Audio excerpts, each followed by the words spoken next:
कपड़े धोने वाली बहू। शादी के पहले से ही विभा को कपड़े धोने का बड़ा शौक था। कभी नल के नीचे तो कभी तालाब के पास। अरे मेरी नीली वाली लुंगी नहीं दिख रही है। विभा की अम्मा, कहाँ रखी है लुंगी? अरे वो तो विभा ने परसों ही धोकर रखी थी आपकी अलमारी में, देखो वहीं होगी। वो ना मैंने आज धो दी, मुझे लगा कि गंदी हो गई होगी। अरे कैसे गंदी हो गई थी? उसे तो मैंने पहना भी नहीं। हे भगवान, इस लड़की के कपड़े धोने की आदत से परेशान हो गया हूँ मैं। जितना तो घर में राशन नहीं आता, उससे कहीं ज्यादा डिटर्जेंट पाउडर का खर्चा है। इसकी शादी करवा दो, शादी जाए अपने घर में ही करे काम, फिर चाहे घर के कपड़े धोने हो या पूरे गांव के। हाँ ठीक बोल रही हो, देखता हूँ मैं कोई लड़का। वो दिन भी आ जाता है जब विभा को देखने लड़के वाले आ जाते हैं। लड़की मुझे अच्छी लगी। होने वाली सास कहती है, बेटी अगर कुछ पूछना है तो पूछ लो। वैसे तो हमारी लड़की बहुत ही शर्मीली है, जो बोल दो वो मान लेती है, इसे क्या पूछना होगा। अरे कैसी बात कर रही हो माँ, मुझे इन लोगों के घर रहना है, सवाल तो कई है। हाँ हाँ बेटा, पूछ लो ना, क्या पूछना है। आप लोगों के घर कपड़े कौन धोता है? सास का मुंह बन जाता है। देखो, अगर तुम ये कहना चाहती हो कि तुम्हें कपड़े धोने नहीं आते तो सुन लो, कपड़े मैं ही धोती हूँ, लेकिन तुम्हारे आ जाने के बाद मैं रुमाल तक नहीं धोऊंगी। अरे चुप रहना भाग्यवान, बहू बेचारी घर आई नहीं, उसे डराना शुरू कर दिया। वो क्या है ना बिटिया, अभी तक तो ये कल्लू की माँ ही धोती थी, लेकिन अब तुम्हारे पापा तो दहेज में वॉशिंग मशीन देंगे ही। तभी विभा की माँ बोल पड़ती है, सवाल भी पूछा तो क्या। वैसे भाई साहब, मशीन की तो फिर भी कपड़े धोने की कैपेसिटी होती है। मतलब जो बिटिया दे रहे हैं ना विभा, इसे कपड़े धोने का बहुत शौक है। ये आप लोगों के क्या, आस पड़ोस गांव मोहल्ले सबके कपड़े धो दे और उफ तक ना करे। बाहर देखा नहीं आपने कितने कपड़े सूख रहे हैं?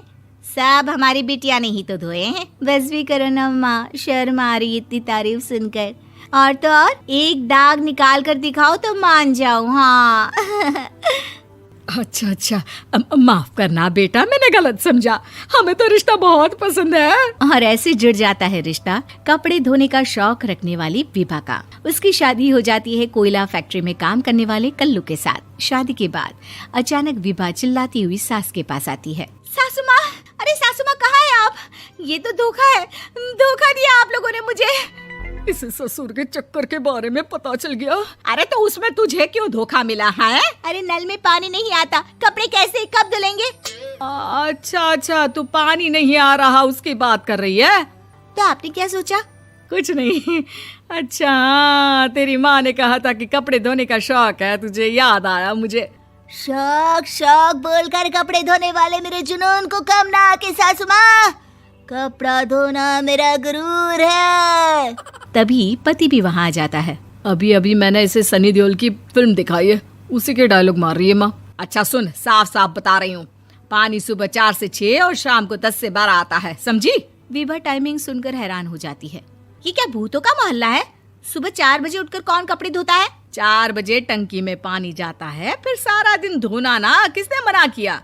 अरे कैसी बात कर रही हैं? 200 लीटर की टंकी में कितने कपड़े धो लूंगी मैं? सुबह ही उठ जाऊंगी मैं। अब क्या था, विभा सुबह 4 से लेकर रात के 12 बजे तक कपड़े ही धोती रहती। एक रोज सास पड़ोस से निकलकर कहीं जा रही होती है कि साथ वाली कहती है, हाँ कल्लू की माँ, जरा ये बताओ कि 2 साड़ी है, 2 ब्लाउज और एक पेटीकोट और एक नाड़े वाला लंबा कच्छा। हाँ तो? अरे तो क्या, कितना लोगी धुलाई ये बताओ। धोबन दिख रहे हैं हम क्या? हमारे पति सरकारी नौकरी से अभी रिटायर हुए हैं और बेटा सुपरवाइजर है कोयला फैक्ट्री में। धोबन समझ रखा है हमें। हाय रे कल्लू की अम्मा, माफ कर दो, वो तो मोहल्ले में यही सब बता रहे थे कि तुमने बहू को कपड़ा धुलवाने के काम में लगा दिया है। सास को पड़ोसन की बात सुनकर गुस्सा आ जाता है। वो घर पहुंचती है जहां घर के बाहर ही इतने सारे कपड़े सूख रहे होते हैं जितने कि किसी धोबन के घर पर। अरे ओ कल्लू की दुल्हन, बाहर निकल। माँ जी यहीं आ जाओ, बाथरूम में चादर धो रहे हैं हम। अरे अभी हम धोते हैं, तुमको बाहर निकलो। ये आस पड़ोस वाले बोल रहे हैं कि हम बहू से कपड़े धुलवा कर उसे कपड़ा धोने वाली बना दिए हैं। अरे छोड़ो ना माँ जी, किन लोगों की बातों में आती हो? आस पास के लोगों का तो काम ही होता है कि वो किसी तरह सास बहू को लड़ा दे। बहू सारे घर के कपड़े धोती है, ये क्या कम है? बोलिए। सास को भी लग जाता है कि वो बहू का ये सनकीपन नहीं छुड़वा सकती, इससे अच्छा है कि खुद ही चुप हो जाए। एक रोज सास और बहू मंदिर जाते हैं, जहाँ सास की साड़ी वहाँ खड़ी भीख मांगने वाली से मिलती है। माँ जी क्या बात है, आपकी साड़ी उस भिखारन से कितनी मिल रही है ना? हाँ हाँ देखो तो, दोनों की साड़ी मिल रही है। क्या बात है कल्लू की अम्मा, तुम खुद को तो अफसर की बीवी बताती हो और ऐसी सिंपल सी प्लेन साड़ी पहनकर घूमती हो। सिंपल और प्लेन नहीं है ये साड़ी। तो क्या सोने के धागे से फूल बने हैं? कुछ भी सासू माँ, कुछ भी। हाँ बने थे इस साड़ी में सोने के धागे से फूल। मेरे पति लेकर आए थे मद्रास से स्पेशली मेरे लिए 10,000 की।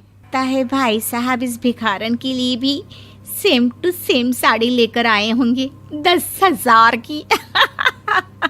सास उस वक्त तो कुछ नहीं कहती, लेकिन बहू के साथ घर आती है और अलमारी से एल्बम निकाल कर लाती है। ये साड़ी देख रही है, ये वही साड़ी है जिसे मैंने अभी पहना था। इस साड़ी में ये जो चमकदार फूल दिख रहे हैं ना, ये सोने के धागों से काढ़े गए हैं। लेकिन तू लोकल वॉशिंग मशीन ब्रश से घिस घिस कर सारे फूलों को निकाल कर साड़ी प्लेन कर दी। मुझे माफ कर दीजिए सासू माँ। और तो और, जब मैंने तुझे तेरी गलती के लिए कुछ नहीं कहा, लेकिन तूने तो सबके सामने मेरा मजाक ही बना दिया। क्यों? बहू को समझ में आ जाता है कि अब से उसका कपड़े धोना बंद।